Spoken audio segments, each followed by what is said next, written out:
కళ్ళ ముందే అటువంటి సంఘటన జరుగుతుంటే మనసును కదిలించినట్లు ఉందండి అంది పూర్ణిమ భర్తతో. ఇలాంటి వాళ్ళు చాలామంది ఉన్నారు.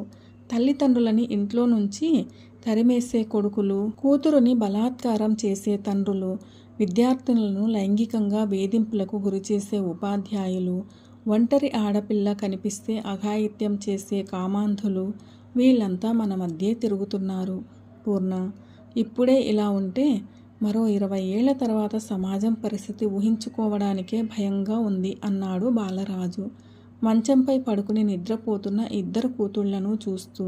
సమాజం ఎంత దిగజారినా మనం మంచిని విడవనంత వరకు, ఆ భగవంతునిపై నమ్మకం వదలనంత వరకు ఆయన మనల్ని వదలడు. మంచి వాళ్లకు ఆయన ఎప్పుడూ మంచే చేస్తాడు. మా మాస్టారు చాలా మంచివారు. ఆయనకు భగవంతుడు చేసింది మంచేనంటావా? కొంతవరకు మంచే చేశాడు.